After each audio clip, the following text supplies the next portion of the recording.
J'étais posé sur mon canapé en mode matinée chill avec mon petit livre, et là je reçois une notif. La Poste fête ses 4 ans d'entreprise à mission.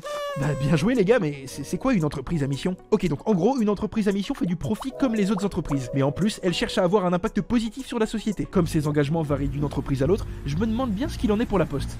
Atterrissage nickel. Mais je suis où en fait? Musée de la Poste. Nickel, je vais peut-être comprendre en quoi la Poste est une entreprise à mission. Et classe ces boîtes aux lettres rétro, non? Ah tiens, ils sont engagés pour l'égalité homme-femme. On est peut-être sur une piste? Y a pas quelqu'un qui pourrait m'aider?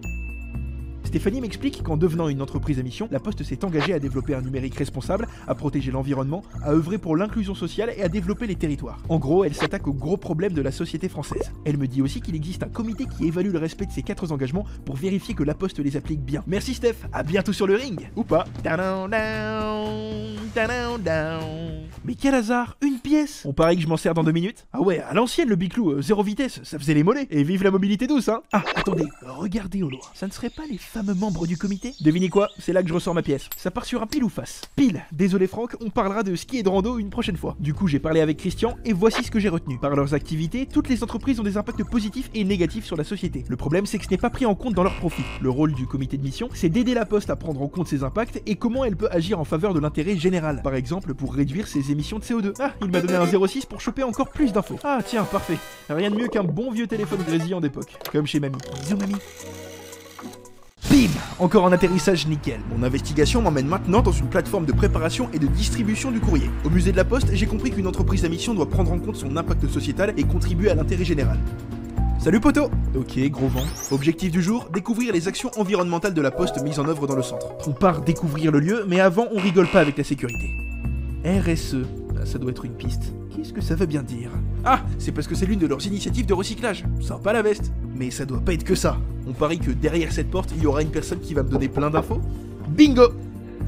Mathilde me montre les actions qui sont mises en place dans le centre par elle et son équipe pour limiter leur empreinte carbone. Au programme, mobilité douce, dispositifs de recyclage et initiatives quotidiennes pour des pratiques plus responsables. Mathilde m'a conseillé d'aller voir une certaine Nathalie, mais j'ai 0 indice. Oui bon, à tout moment je me perds quoi. Nathalie, j'espère qu'elle est pas partie dans ce train. Excusez-moi, je suis à la recherche de Nathalie... Ah non, rien, tout va bien. Nathalie fait partie du comité de mission de la Poste. En gros, son rôle, c'est d'assurer que les engagements du groupe soient bien respectés sur le terrain. C'est pour ça que le comité visite différents lieux pour voir concrètement comment ces engagements sont appliqués. Elle m'a dit que je pourrais retrouver tout ça dans le rapport du comité, mais là, Nathalie, j'ai pas vraiment le temps de lire. Elle m'a aussi donné comme mission de donner cette carte postale à son ami. Challenge accepted. Allez, ça décale au bureau de poste. Bureau de... Oh non, j'avais oublié.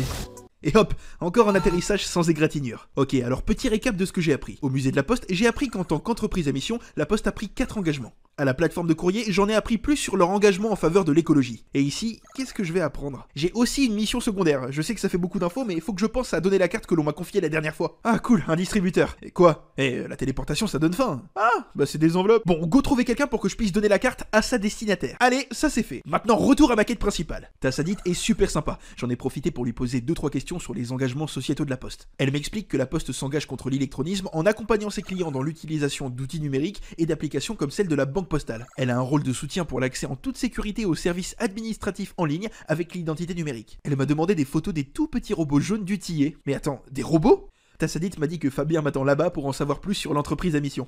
Après avoir échangé avec Fabien, voici ce que j'ai retenu. La Poste a 4 missions de service public qui lui sont confiées par l'État. Par exemple, la distribution du courrier 6 jours sur 7 partout en France. Par contre, c'est elle qui a choisi ses engagements.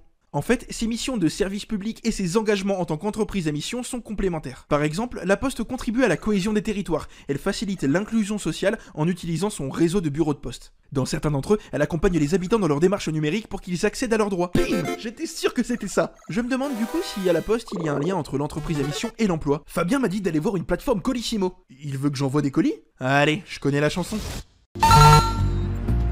Alors, au bureau de poste, j'ai appris comment la Poste aide les personnes ayant des difficultés à utiliser les outils numériques. Ils accompagnent leurs clients vulnérables, c'est bien. Mais est-ce qu'ils aident aussi les personnes qui ont des difficultés à entrer dans le monde du travail? Bon, première mission, trouver quelqu'un pour me guider dans cette plateforme Colissimo. Ah, celle-là, je les connais. Ah bah c'est nickel.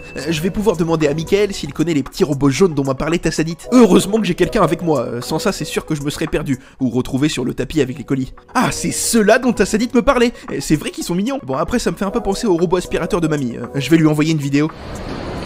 Michael m'explique qu'il y a plusieurs dispositifs dans la plateforme colis pour faciliter le travail des postiers, comme ces petits robots qui trient automatiquement les colis. Il m'en a dit aussi un peu plus sur les personnes qui travaillent dans la plateforme. Il a insisté sur le fait que la Poste agit en faveur de l'emploi des jeunes comme moi et aussi des personnes en situation de handicap. C'est ce que l'on appelle l'inclusion sociale et c'est l'un des engagements de la Poste en tant qu'entreprise à mission. D'ailleurs, il va me présenter Noah, qui est autiste avec un trouble de la communication. C'est vraiment impressionnant comme lieu. Ils ont même des toboggans. C'est un peu un parc d'attractions pour colis finalement. Ah, voilà Noah. Noah m'explique tout ce qui est mis en place pour lui au sein de la PFC. Grâce à cela, il accomplit le même travail que tout équipier. Là par exemple, il répare les colis endommagés. C'est un peu comme s'il était l'infirmier des colis. Là, il m'emmène voir le chantier Excellence. Je sais pas trop ce que ça peut être. Les colis les mieux emballés, je sais pas. Ah, d'accord. C'est là que l'on réétiquette les colis mal étiquetés ou dont l'étiquette est illisible. C'est une étape clé pour le bon traitement des colis. Bon, et bah tout ça c'était super intéressant. J'ai appris plein de choses sur la Poste en tant qu'entreprise à mission. Je serais bien resté un peu plus longtemps, mais là j'aimerais bien rentrer chez moi. C'est possible d'utiliser une dernière fois la téléportation ? Au top ce dernier atterrissage. Bon, avant de rentrer, j'ai le temps de me faire un petit récap. J'ai appris ce qu'était une entreprise à mission et le rôle du comité de mission. J'ai découvert les engagements de la Poste, ce qu'elle fait pour l'environnement, pour l'inclusion numérique, l'inclusion sociale. C'était vraiment passionnant, mais là j'ai un peu envie de me poser. Ah, c'est Tracy, ma factrice. Allez, c'est parti pour une dernière mission. Tracy m'explique que son métier est utile à tout le monde, qu'il renforce les liens entre les gens. Elle m'explique aussi que la Poste étant partout en France, ses activités contribuent à la vitalité et au développement des territoires. En fait, l'entreprise à mission à la Poste, c'est Tracy. Et c'est ce que font tous les postiers au quotidien. Salut Tracy! C'était fatigant tous ces voyages, mais je suis content. J'ai enfin compris ce qu'était une entreprise à mission et ce que ça veut dire pour la Poste. Attends, il faut que je me note quel est le but d'une entreprise à mission. Concilier profit et impact positif sur la société. Tac, comme ça, on n'oublie rien. Ah, enfin, je vais pouvoir me poser. Alors, j'en étais où? Ah ouais, stylé! Bravo la Poste!